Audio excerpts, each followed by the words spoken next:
ሰላም ጤና ይስጥልኝ ከኢትዮጵያ ዜና አገልግሎት የዕለቱን ዜና ይዘን ቀርበናል። በቅድሚያም አርዕስተ ዜናዎቹ የአዳዲስ አውሮፕላን ማረፊያዎች ግንባታና ነባሮቹን የማሻሻያ ስራ እየተሰራ ነው። በለውጥ ዓመታት የሲቪል ማህበረሰብ ድርጅቶችን በማጠናከር ረገድ ውጤታማ ተግባራት ተከናውነዋል። ንቅናቄው ከውጭ የሚገቡ ምርቶችን ከመተካት ባሻገር ወደ ውጭ ገበያ መላክ የሚያስችል አቅም ፈጥሯል። በአማራ ክልል የከተሞች የኮሪደር ልማት ኮንስትራክሽን ዘርፉን እያነቃቃው ነው። የአረንጓዴ አሻራ መርሃ ግብር የኢትዮጵያ የደን ሽፋን ላይ ከፍተኛ ለውጥ እያመጣ መሆኑን የኢትዮጵያ ደን ልማት ዋና ዳይሬክተር አቶ ከበደ ይማም ገለጹ። የሚሉት የዕለቱ ዜናዎቻችን አርዕስት ናቸው። ዜናዎቹን በዝርዝር እንመለከታለን። ከዜናዎቹ ጋር ሀብታሙ አክሊሉ ነኝ። አብራችሁ የሀገር ውስጥ የአየር ትራንስፖርት አገልግሎትን ለማሳደግ የአዳዲስ አውሮፕላን ማረፊያዎች ግንባታ የነባሮች ማሻሻያና ማስፋፊያ ስራ እየተከናወነ መሆኑን የኢትዮጵያ ሲቪል አቪዬሽን ባለስልጣን ዋና ዳይሬክተር ጌታቸው መንግስቴ ገለጹ።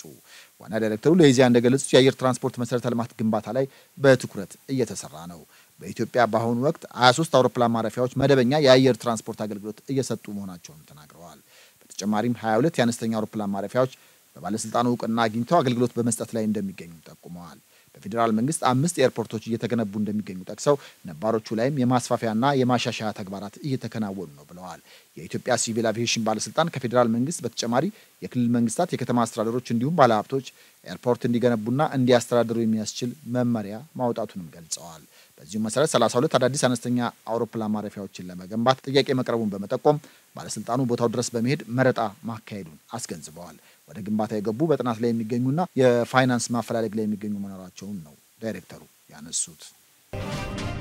በለውጥ ዓመታት የሲቪል ማህበረሰብ ድርጅቶችን በማጠናከር ረገድ ውጤታማ ተግባራት መከናወናቸውን በምክትል ጠቅላይ ሚኒስትር ማዕረግ የዲሞክራሲ ስርዓት ግንባታ ማስተባበሪያ ማዕከል ኃላፊና የብልጽግና ፓርቲ ምክትል ፕሬዝዳንት አቶ አደም ፋራህ ገለጹ። በምክትል ጠቅላይ ሚኒስትር ማዕረግ የዲሞክራሲ ስርዓት ግንባታ ማስተባበሪያ ማዕከል ኃላፊና የፓርቲው ምክትል ፕሬዝዳንት አቶ አደም ፋራህ በዚህ ወቅት እንደገለጹት ሲቪል ማህበረሰብ ድርጅቶች በሰብአዊ መብቶች ጥበቃ፣ በሰላም ግንባታና ግጭት አፈታት፣ በዜጎች ተሳትፎና ተጠቃሚነት፣ በዲሞክራሲ ስርዓት ግንባታ እንዲሁም በአካባቢ ጥበቃ ጉልህ ሚና ይጫወታሉ። ድርጅቶቹ ሚናቸውን በላቀ ደረጃ እንዲወጡም መንግስት በርካታ የሪፎርም ተግባራት ማከናወኑን ጠቁመው በዚህም አበረታች ውጤቶች መገኘታቸውን አንስተዋል። በተለይም አሳሪ ህጎችና አዋጆችን በማሻሻል ሲቪል ማህበረሰብ ድርጅቶች በተሻለ መንቀሳቀስ የሚችሉበት አውድ መፈጠሩን ገልጸዋል። የሲቪል ማህበረሰብ ድርጅቶች ምርትና ምርታማነት እንዲጨምር በስራ ዕድል ፈጠራ፣ ሌሎችም ሀገራዊ አጀንዳዎች ላይ ትልቅ አስተዋጽኦ እያበረከቱ መሆኑንም ነው ያነሱት። በቀውስ ጊዜም አስቸኳይ ድጋፎችን በማስተባበርና ተደራሽ በማድረግ ረገድ ተጠቃሽ ተሳትፎ ማድረጋቸውን ጠቁመው ሀገራዊ ጉዳዮች ላይ ተሳትፏቸው ይበልጥ ሊጠናከር እንደሚገባም አመልክተዋል። በአገር ግንባታ ሂደትም የሲቪል ማህበረሰብ ድርጅቶች ድርሻ የላቀ ሊሆን እንደሚገባም አጽንኦት ሰጥተዋል። የኢትዮጵያ ታምርት ንቅናቄ ከውጭ የሚገቡ ምርቶችን በአገር ውስጥ ከመተካት ባሻገር ወደ ውጭ ገበያ መላክ የሚያስችል አቅም መፍጠሩን የኢንዱስትሪ ሚኒስትር መላኩ አለበል ገለጹ። ሚኒስትሩ እንዳሉት በኢትዮጵያ ታምርት ንቅናቄ በምርት ጥራትና ገበያ ተወዳዳሪነት መሰረታዊ ለውጥ ተመዝግበዋል። በአሁኑ ወቅት እየጠነከረ የመጣውን የዓለም የአምራች ኢንዱስትሪን ለመወዳደር ከደንበኞች ፍላጎት ጋር የሚሄዱ ምርቶችን የማምረት አቅም መጨመሩን ገልጸዋል። ለዚህ ደግሞ ንቅናቄው የቴክኖሎጂ ሽግግር በመፍጠር ክህሎትን በማሻሻልና የጥሬ ዕቃ አቅርቦትን በጥራትና በአይነት በማሳደግ ገንቢ ሚና መጫወቱን ገልጸዋል። ዓለም ላይ የማኑፋክቸሪንግ ኢንዱስትሪ ውድድሩ ከጊዜ ወደ ጊዜ በጣም እየጠነከረ ስለመጣ ከደንበኞቹ ፍላጎት ከገበያ ፍላጎት ጋር አብረው የሚሄዱ ምርቶችን የማምረት አቅም እየተሻሻለ ነው። ይሄ ከጥሬ ዕቃ ጋር ይያዛል። ይሄ ከሰው ክህሎት ጋር ይያዛል። ይሄ ከቴክኖሎጂ ሽግግር ጋር ይያዛል። ይሄ ከማምረት ስርዓት ጋር አብሮ የሚያያዝ ነው እና እነኚህ አንዱ ልዩ የሚያደርገውና መሻሻል ያየንበት ከምርት ጥራት ጋር ተያይዞ ያለው ነው። ኢንዱስትሪዎች በጥራት ሲያመርቱ ሰፕላይ ቼኑ የግብአት አቅርቦት ሰንሰለቱ እየተሻሻለ እየተስተካከለ ሲሄድ የማምረት አቅም አጠቃቀማቸው እያደገ ሲሄድ በገበያ ላይ ያላቸው ተወዳዳሪነት እየተሻሻለ ሲሄድ ዋጋም በዛው ልክ አብሮ እየተስተካከለ ይሄዳል። ከውጭ ከሚመጣው ምርት ጋር በዋጋ ተወዳዳሪ የመሆን እድሉ ከፍተኛ ይሆናል። በዚህ ኤክስፖ ባለፉት 3 ዓመታት መሻሻል ካየንባቸው ጉዳዮች መካከል ምርቱ በአይነትም በጥራትም በዋጋም እያደገ እየተሻሻለ መምጣት ነው። የኢትዮጵያ ታምርት ንቅናቄ የግብአት አቅርቦትን በማሻሻል የአምራች ኢንዱስትሪዎችን ተወዳዳሪ ምርት የማምረት አቅም አሳድገዋል ብለዋል። ለውጭ ገበያ ማምረት ላይ ብቻ የተንጠለጠለውን የኢንዱስትሪ ዘርፍ ወደ ሁለገብ በመቀየር 96 የሚሆኑ የምርት አይነቶች በአገር ውስጥ ምርት መተካት የሚያስችል ስትራቴጂ በመንደፍ ተጨባጭ ውጤት መመዝገቡን ተናግረዋል። የኢትዮጵያ ታምርት ንቅናቄ በ2014 ዓ.ም ሲጀመር በአመት መተካት የተቻለው 318 ሚሊዮን ዶላር ብቻ እንደነበር አስታውሶ በተያዘው በጀት ዓመት 9 ወራት ውስጥ 3.1 ቢሊዮን ዶላር ተተክቷል ብለዋል። በዚህም የኢትዮጵያ ታምርት ንቅናቄ ከውጭ የሚገቡ ምርቶችን ከመተካት ባለፈ ከሀገር ውስጥ ፍጆታ በላይ የሆኑትን ለውጭ ገበያ ማቅረብ አስችሏል ብለዋል። ኢትዮጵያ መኖ ማምረቻ ፋብሪካ በማምረት ወደ ጎረቤት ሀገራት እየላከች መሆኑን ገልጸው የተለያዩ ምርቶችን ማሽነሪዎችን ለመላክ በሂደት ላይ ነን ብለዋል። በጣም ቀላል የማንላቸው ግብአቶችን እዚሁ ሎካሊ ማምረት ይችላል። 2014 ላይ ወደ 318 ሚሊዮን ዶላር ነበር መተካት ይቻላል።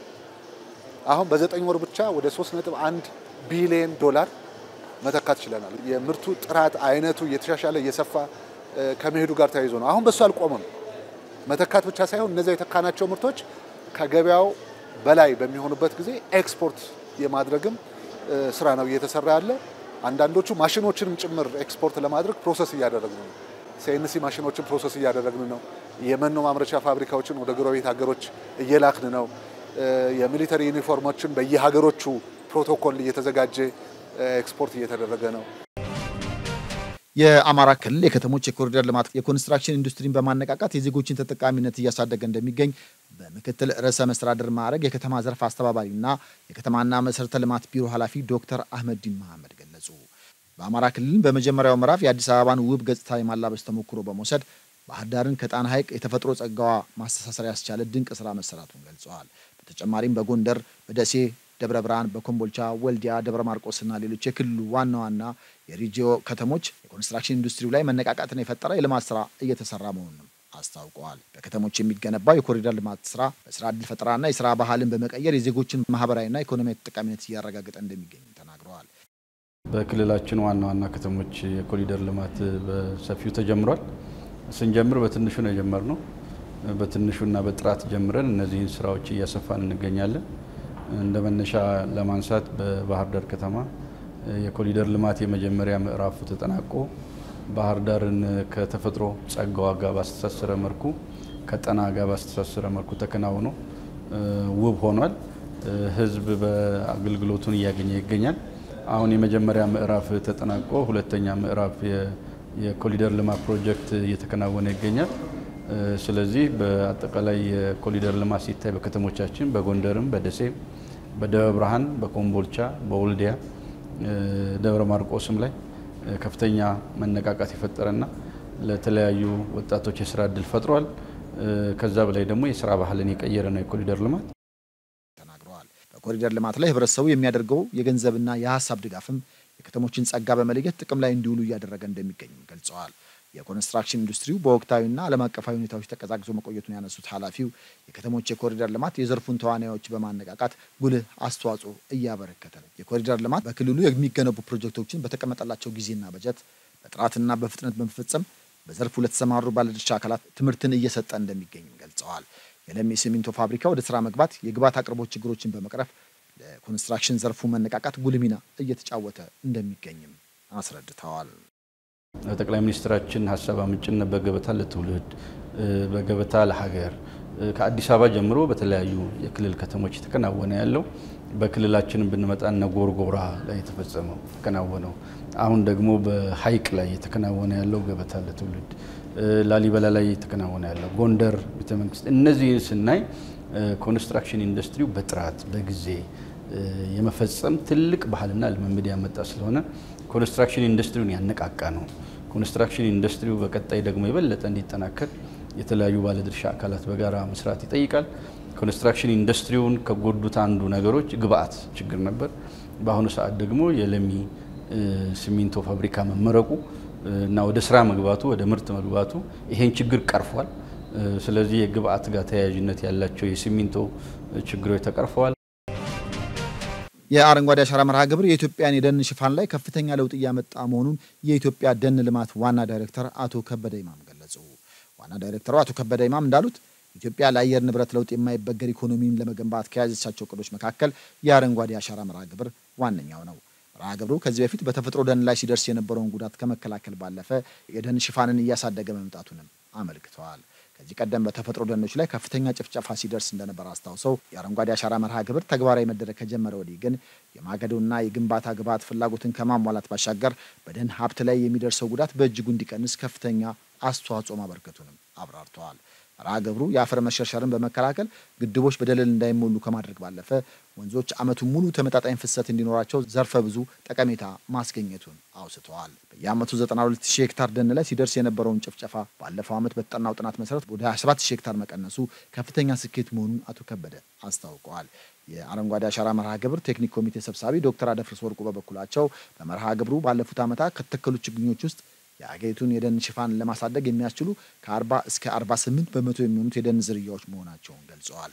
ይህም ብዝሃ ሕይወት እንዳይጠፋ የደን ሽፋን በማሳደግና ሀገር በቀል እጽዋት ዝርያዎችን ጠብቆ ለመጪ ትውልድ ለማስተላለፍ ምትክ የለሽ መሆኑንም አውስተዋል።